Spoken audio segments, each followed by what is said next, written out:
everyone, welcome back to my channel. My name's Jillian, and if you're new here, welcome. Recently, I have been craving contemporary. So far, my channel has focused on unboxings, I think a haul or two, and then like wrap-ups / TBRs.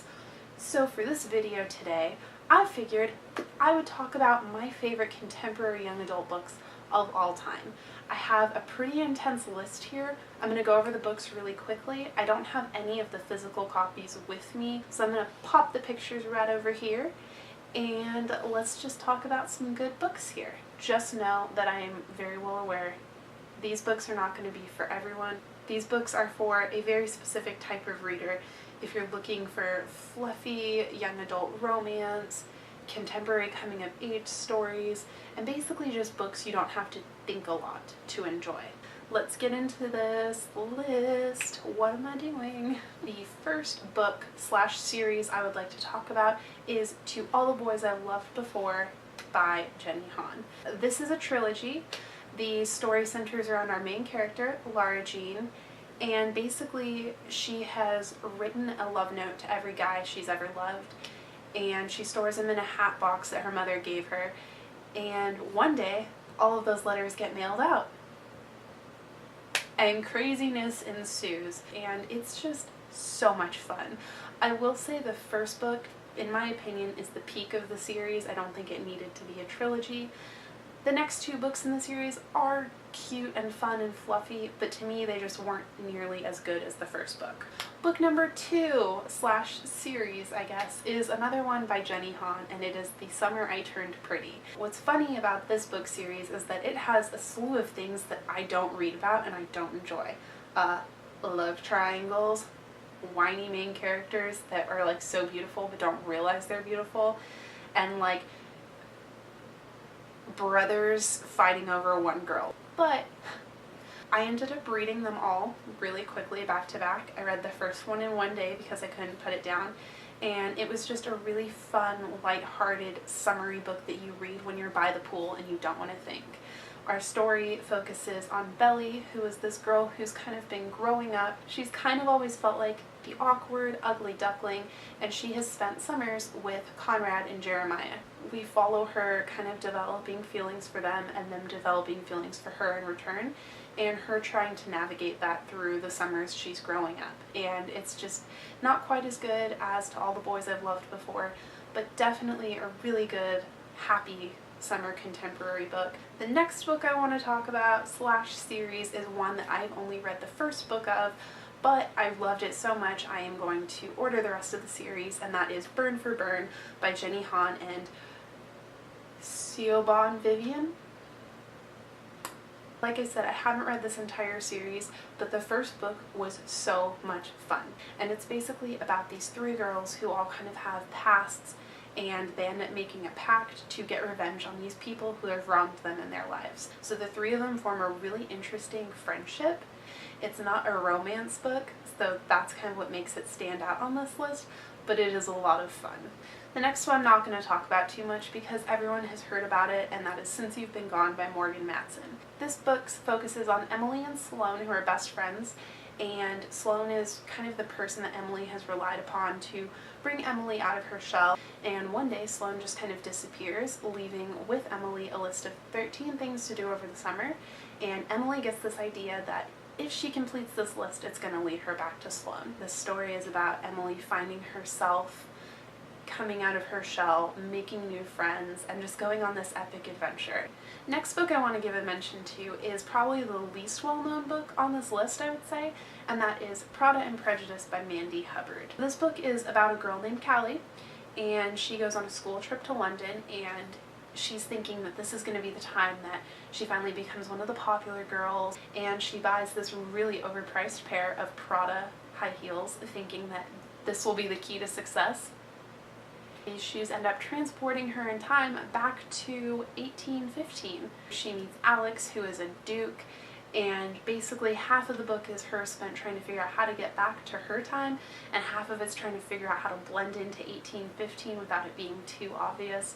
And this is just such a fun, kind of light love story. It came out quite a few years ago, I think 2009, 2010, and it never quite gained traction, but this is one of my most memorable contemporaries of all time because even looking back now, I can still remember how content I felt with this book and with the ending.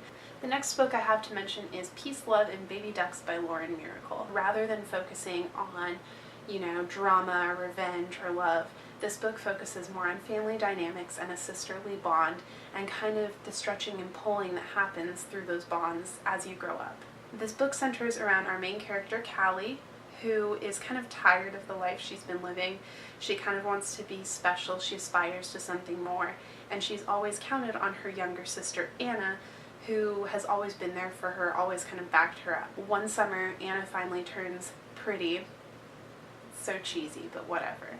She becomes one of the popular girls, and suddenly Callie feels really left behind and kind of left in the dust by her sister who's supposed to be there for her. This to me is a great coming-of-age tale. I will say the main character is a little annoying at times, so like prepare for that. But you would be too if your sister abandoned you for popularity. So I mean, like, I'm just saying. Next book/series I want to mention is a little bit of an investment. Don't go into it thinking you have to complete it, and that is Private by Kate Bryan. This book series is for anyone who liked the A-List, Gossip Girl, or Pretty Little Liars, because that is what this whole series reminds me of. So there are 15 books. You heard that right. Basically the book centers around this girl named Reed Brennan who goes to Easton Academy on scholarship, and it's a very ritzy academy, and there are these girls known as the Billings girls. They're the popular rich girls who have this strong bond, and she sees them and wants to be like them. And the story basically centers around her trying to get in good with them, and what makes this series so unique is that there's drama, there's love, there's friendship, but there's also a lot of mystery in this series. So it's very good at keeping you on the edge of your seat and wanting to read more. But as a whole, the series is a lot of fun. Next book I want to give a shout out to that is another lesser known book is The Juliet Club by Suzanne Harper. This is such a weird indie contemporary. There are less than 4,000 reviews and ratings on Goodreads, which is strange because this is a very cute book. So this book is basically about our main character, Kate Sanderson, who is going to Italy for a summer Shakespearean class symposium. So her summer is basically going to be spent writing letters from Juliet to other teens who have written in about any relationship troubles they've had or anything like that. There's one particular boy that catches her interest, and it's just overall a really cute, fun book. I love books that take place abroad. There's something about those that just feels so right to read in summer. Reading it reminded me of like my first crush, and it really touches on like that fantasy of going to a new country and like someone falling in love with you. Another series I want to give a shout out to is The Au Pair by Melissa De La Cruz. I think there are 4 books in the series. I read the first 2 or 3 maybe. It's basically about 3 girls who take jobs to be an au pair for a family in the Hamptons. Each of them kind of have a backstory that they're trying to overcome through the summer. You get chapters from different viewpoints that follow them on like their individual adventures, trying to navigate the social ladder of the Hamptons while they're juggling their pasts with their current job. It's a really fun, lighthearted read. The next book needs no introduction, and that is Anna and the French Kiss by Stephanie Perkins. This book is about Anna, who gets shipped off to boarding school in Paris, and she meets this cute French boy named Etienne St. Clair. Butchering that pronunciation. There's one problem, and that's that he already has a girlfriend. I'm very like anti-cheating and anti-cheating tropes and anything like that.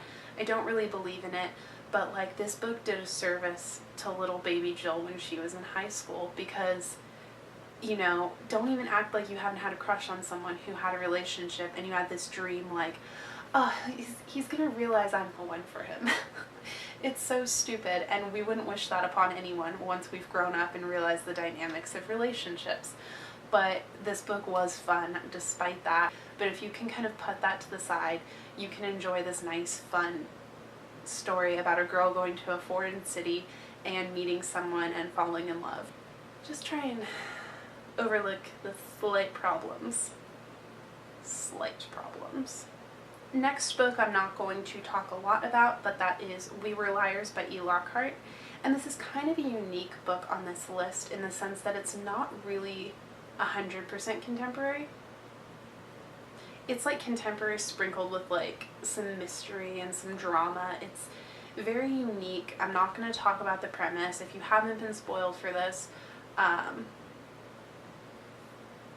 go into this as blindly as possible. But it's basically about a family who goes to a private island every summer to spend the time with each other. That is all I'm going to tell you. You just have to read it and find out, I guess. Oh no. And the last book on my list is, if you've been following me on Goodreads, no surprise, and that is Foolish Hearts by Emma Mills. This is the most recent book on this list that I have read, and I absolutely loved it, and it's actually the reason I'm on this like huge contemporary kick right now. So this book follows Claudia, who manages to overhear something she shouldn't, and in turn she makes enemies with one of the scariest girls in her high school that people are just not nice to because this girl is super terrifying. Somehow she manages to get stuck working with her in her English class, which leads to them having to try out for a Midsummer Night's Dream. I didn't get a lot of sleep last night. They end up having to try out for A Midsummer Night's Dream, which is their school production, and through being in this, Claudia meets a lot of new friends, makes a lot of new relationships, forms a lot of new bonds, and the characters in this book are so good. I felt for the characters and I loved them, and I felt like I was friends with them by the end of it, and if I feel that invested in characters, that is a miracle to me. And it's so good, I literally went out and bought another Emma Mills book as soon as I closed this one. When you're drinking tea and it's 90 degrees outside. Okay guys, so that is it for my recommendation. Let me know what you thought of any of these books, if you read them, if you want to read them, and let me know what you're planning to read this summer. I recently put out the bat signal on Goodreads for some good contemporaries, and I would love to hear your thoughts about that down here as well. So thank you for watching. My name's Jill. I love books. I love you guys, and I will see you in another video. Ooh, that was bad. Bye! I hear a love song playing in my head like ooh, ooh. I hear a love song circling